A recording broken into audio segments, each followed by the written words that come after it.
Part 3 and last on session 17. Today we're going to cover harvest mainly and some information about the astral planes. Let's begin.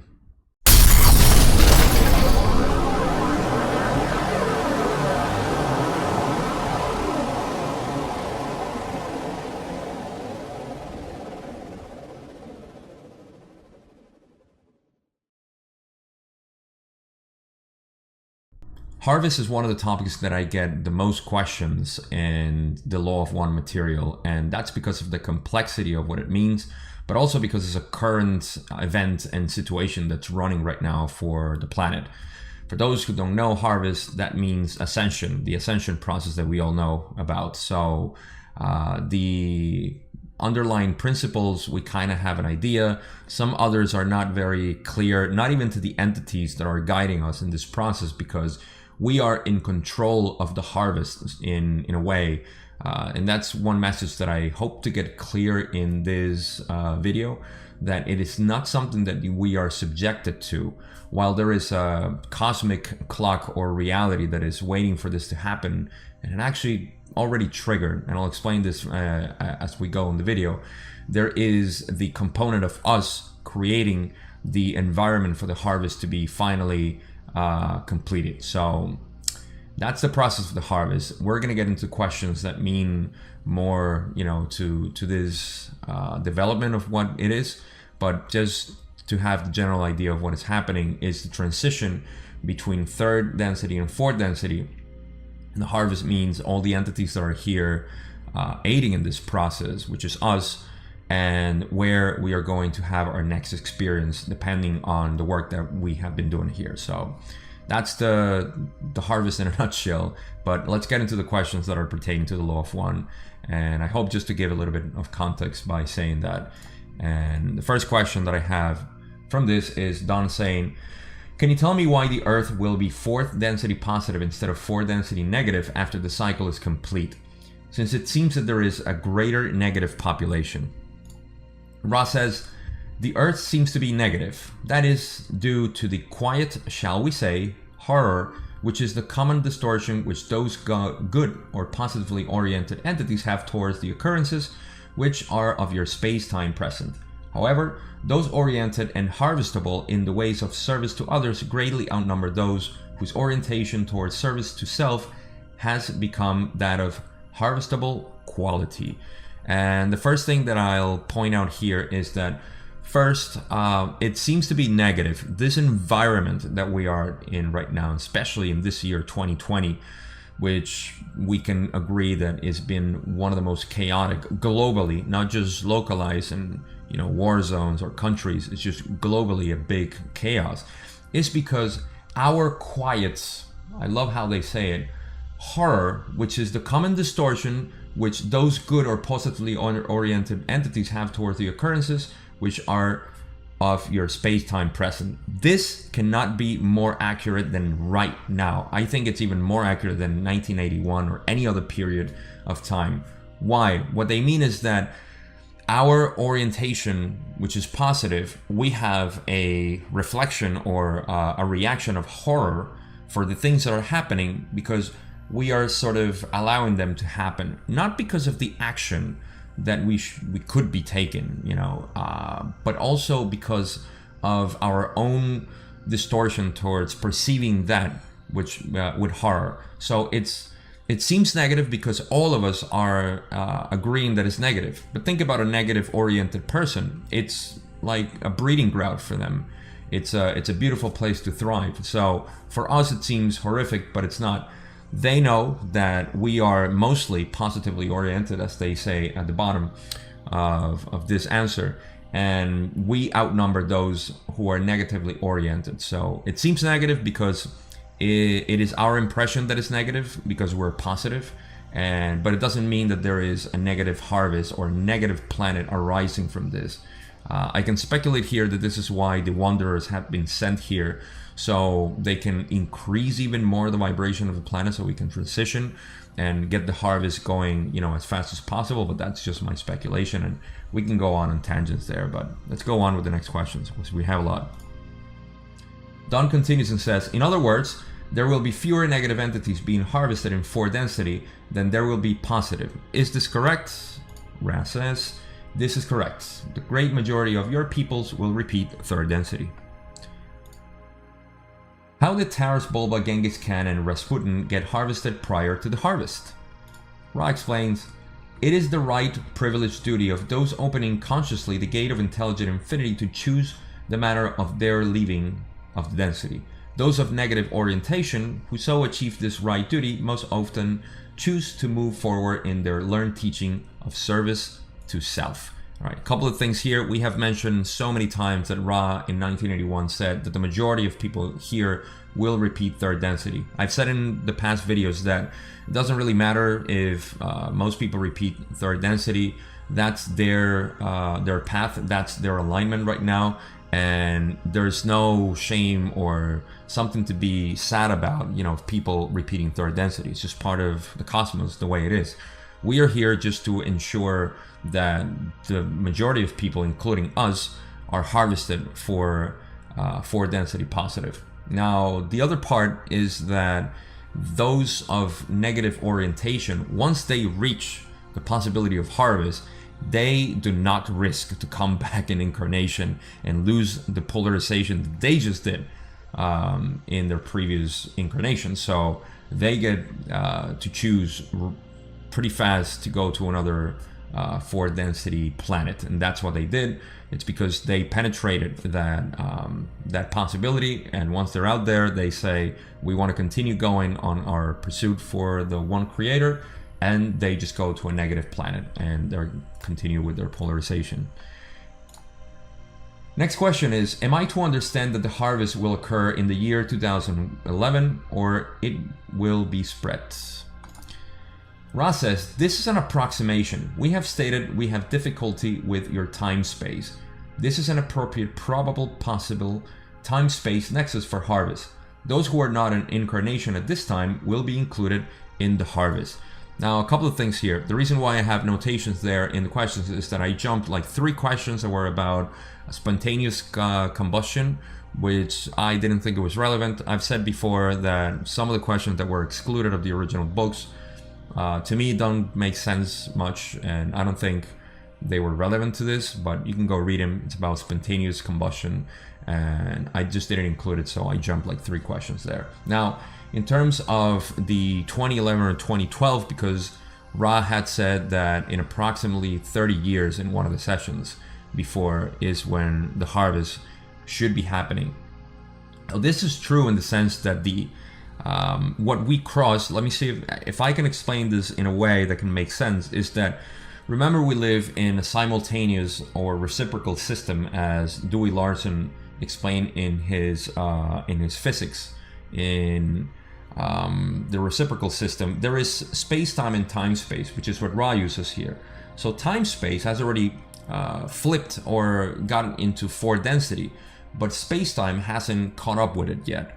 That happened in 2012, as the Mayans predicted, the Yugas of the Hindus, and the rest of the other belief systems that created this. I mean, even Jesus said, as we know in the past video, that he will return at the end of the cycle, meaning the end of this cycle, which we knew was the end of Aquarius, which is where we're going into right now. But anyhow, the point is that we are already in time space. There is a 4th density vibration that already we cross, but that reflection into space time hasn't been able to occur because of the distortions of this planet and the population that we are part of. We have talked about that in the past, but that's the reason why they say we stated that we have difficulty with your time space, and it's kind of an approximation.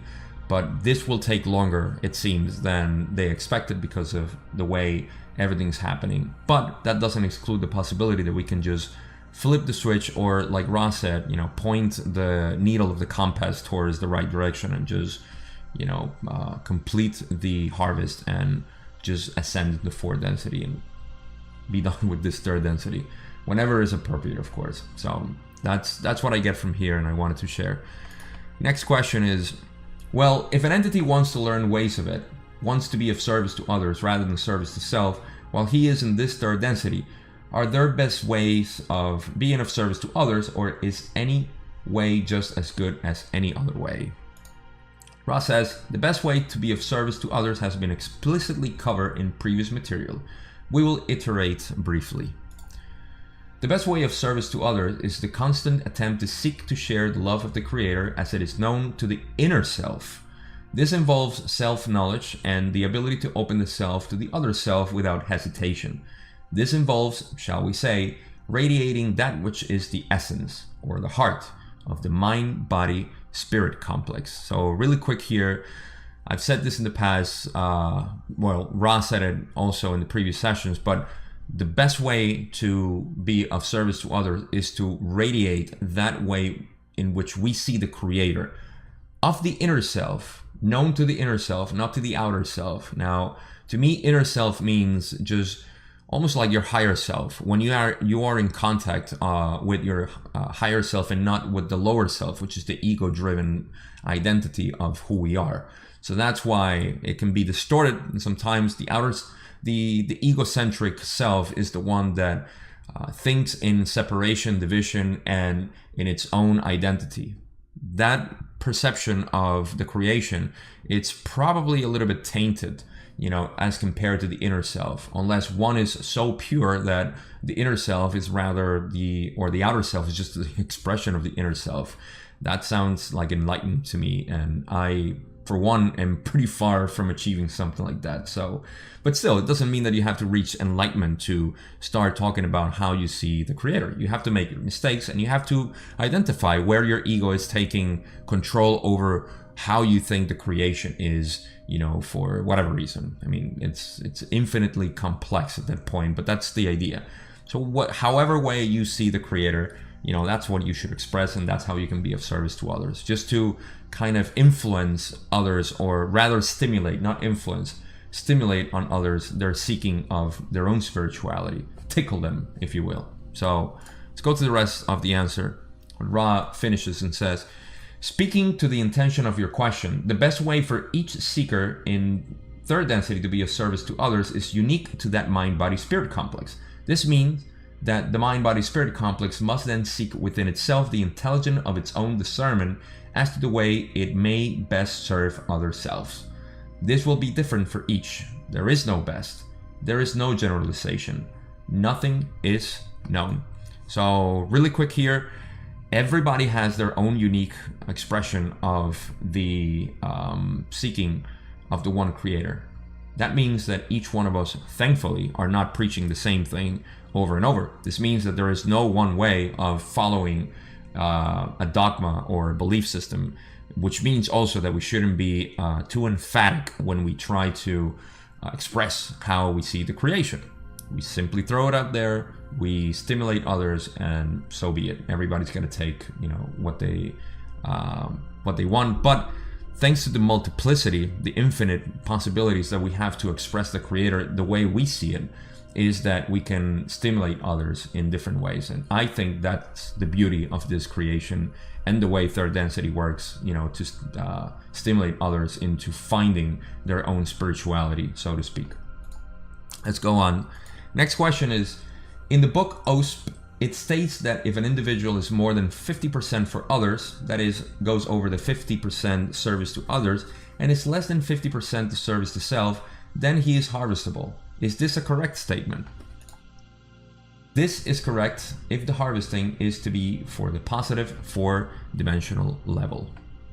So this is just the first time to corroborate the idea that we need to be 51% service to others to be in congruence with harvest for positive, like Ra says. This is correct if the positive 4-dimensional level is the harvesting that we want to achieve.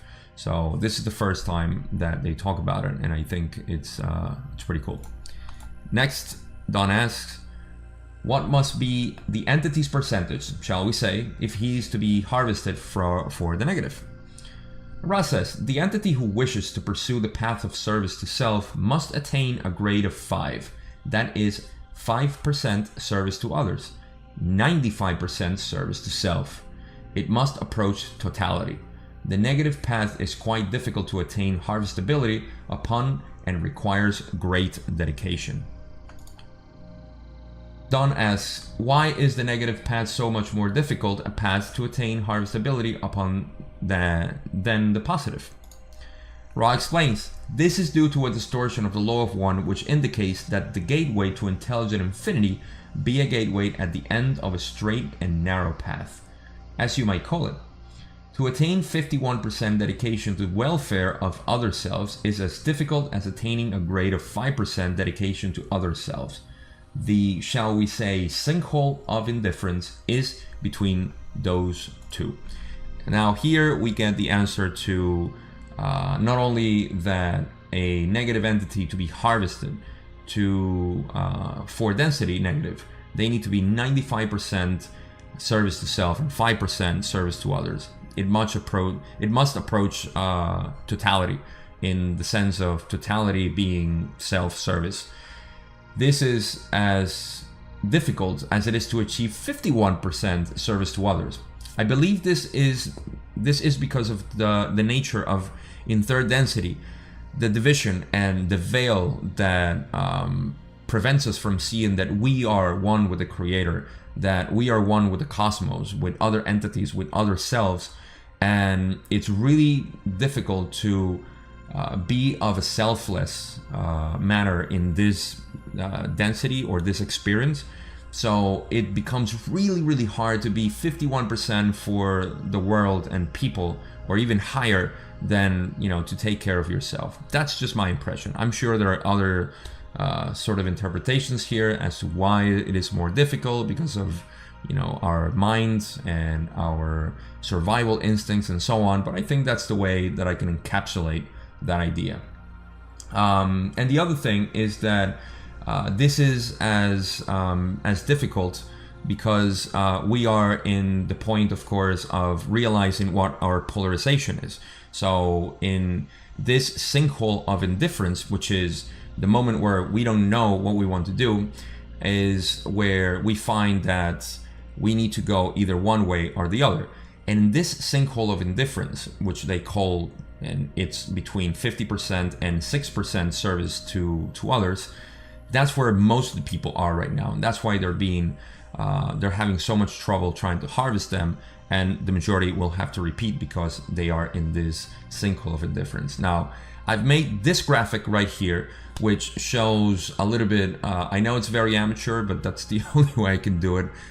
Thank you, Paint, for being such a good program. But you can see here that there is a sinkhole of indifference in between the percentage that you can be at in service to others, and there is the potential of power increasing once you cross those thresholds, which is the power that you can draw upon intelligent infinity. Now, credit to Mike Wachowski, which is somebody that I follow. I'll put a link of his channel here, where I got this idea of making this graph. I actually made my best effort to copy it and make it because I thought it was really cool, and I'm not very creative to do this kind of stuff. So credit to him for having it on his presentation, and I took it from him. Anyhow, let's continue with the rest of the questions. And Don says, well, then if an entity is harvested into 4 density with a grade, let's say of 51% for others, 49% for self, what level of the 4 density would he go into? I am assuming there are different levels of the 4 density. Ra says, this is correct. Each enters the subdensity which vibrates in accordance with the entity's understanding. How many levels do we have here in the 3rd density at this time? Ra says, the 3rd density has an infinite number of levels. Don asks, I've heard that there are 7 astral and 7 devachanic primary levels. Is this correct? You speak of some of the more large distinctions in levels in your inner planes. That is correct. Now, before I continue, let me explain or interpret what I understand about the different planes that we cross through. Well, first of all, we have levels, which are the chakras. I like to see them as the chakras, or the densities of experience, which you see reflected as the octave that we know, the 7 densities. We are in 3rd, and then we have 7 sub-densities, which are these. Those are the planes that they're talking about. Those planes have an infinite because they subdivide, as we have seen before, infinitely. Now, they're getting into what are those planes and who inhabits those planes. We're going to get into that. And that's what they're talking about. So imagine that the creation has these infinite amount of levels. Some of them are being able to be experienced incarnation, as I understand it, with a body complex. That's third, fourth, fifth, sixth, and possibly seventh, even though bodies stop being physical at that point, even at fifth or sixth density. But in any case, that's what they're talking about, the different planes that exist within this reality or this universe itself. So let's continue. And Don is going to ask, well, who inhabit the astral and who inhabit the devacanic planes? Ra says, entities inhabit the various planes due to their vibrational nature. The astral plane varies from thought forms in the lower extremities to enlightened beings who become dedicated to teach learning in the higher astral planes. In the devacanic planes, as you call them, are those whose vibration are even more close to the primal distortions of love light. Beyond these planes, there are others. Okay, so just to put in context, he's talking about the astral planes, Don is, and the astral planes, the devacanic planes. I mean, I think it's a category of the same planes that exist within this density that we call third density, this physical reality that we're living right now. And those planes actually are divided into lower and higher. The lower, let's put it as like the demons or the thought forms that the Orion group uses for its own purposes. And the highest levels are inhabited by those who are of angelic nature, those who have been here and have ascended and are residing in those planes. So that's what they're talking about there. And there is an influence of those planes into us because we're inhabiting basically all of them in the physical manifestation that we are here. And of course, we have the advantage of being, incarnated in the one creator type of universal arrangement that we are. They don't possess those, as far as I understand, the ones in the lower planes and the higher planes. We can get into what it's called angels here that reside in the angelic realms, which are the highest planes of these astral planes, and how they work and all this stuff, but that's beyond the scope of this video. So just to put into context what they're talking about and the infinite amount of planes that exist, they are all inhabited by various type of entities due to the vibrational level. If their vibration is pretty low, you guess where they'll be, and if they're high, you know where they'll be. So that puts into context, I think. Don asks, are there 7 subplanes to what we call our physical plane here? Ra explains, you are correct. This is difficult to understand. There are an infinite amount of planes. In your particular space-time continuum distortion, there are 7 subplanes of mind, body, spirit complexes. You will discover the vibrational nature of these 7 planes as you pass through your experiential distortions, meeting other selves of the various levels which correspond to the energy influx centers of the physical vehicle. So pretty quick here. This is just that everybody is basically at a different level of vibration in this planet, and we can see that. We can start improving or increasing our vibration so we can be inhabiting more in our own reality here in the higher planes. That's people who are doing a lot of the work to try to get out of the influence of the lower planes that are influencing them into being this fearful people, these anxious and depressed and so on. That's what to me is that there are other selves of various levels which correspond to the energy influx centers of the physical vehicle. They correspond because we have all those in us. We are like mini universes, mini stars. We are just a small version of the universe itself or the creator. So we have receptacles, let's call it that way, for those influences. And that's to me what they mean by meeting other selves of the various levels.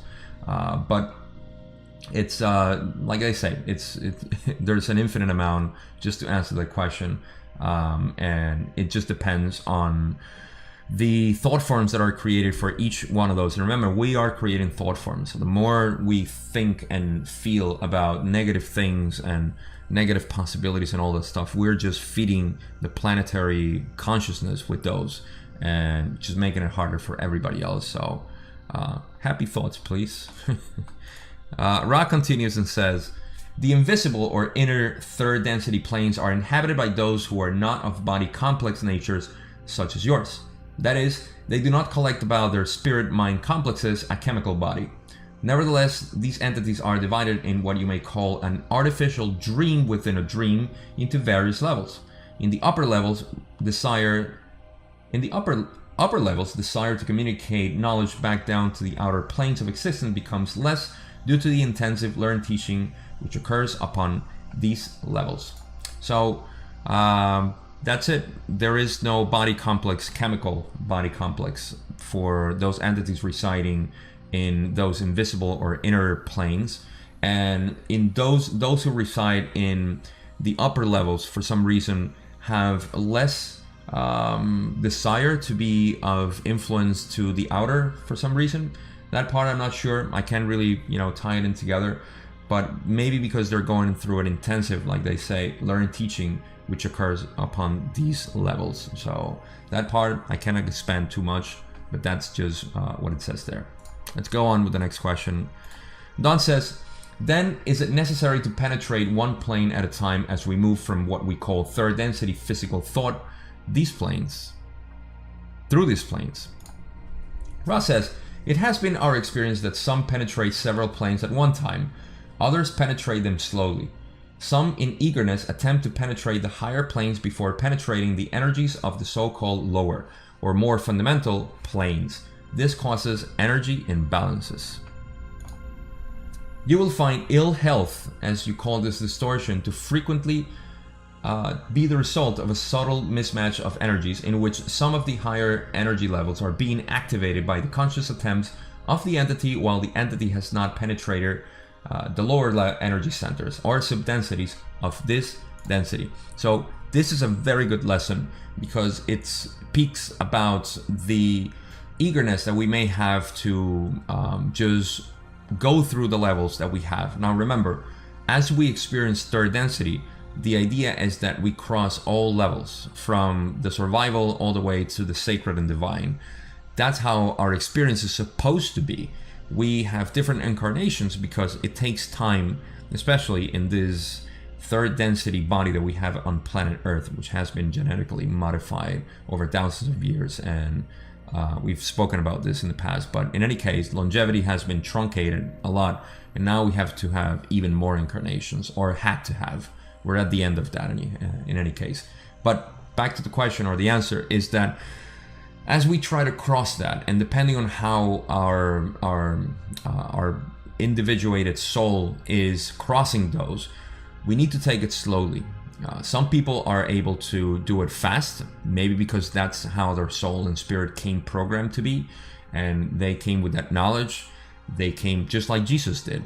And others are in the process still of penetrating those levels. So it's speaking basically of spiritual growth, which is the only reason we have been incarnating here for the past thousands of years or hundreds of years, depending on where we came from. But that's what they're talking about. It takes some time, and we should take it slowly.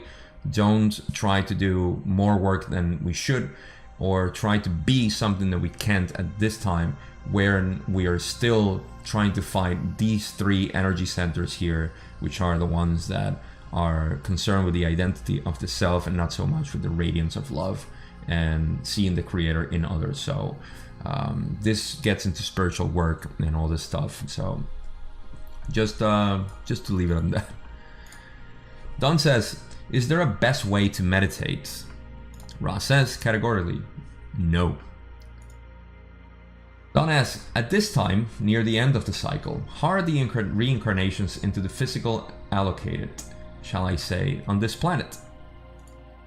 Ra explains, entities wishing to obtain critically needed experience in order to become harvestable are incarnated with priority over those who will, without too much probable possible doubt, need to re-experience this density. Don asks, how long has this been going on, this type of allocation? Ra says, this has been going on since the first individual entity became conscious of its need to learn the lessons of this density. This was the beginning of what you may call a seniority by vibration. Don asks, can you explain what you mean by a seniority by vibration?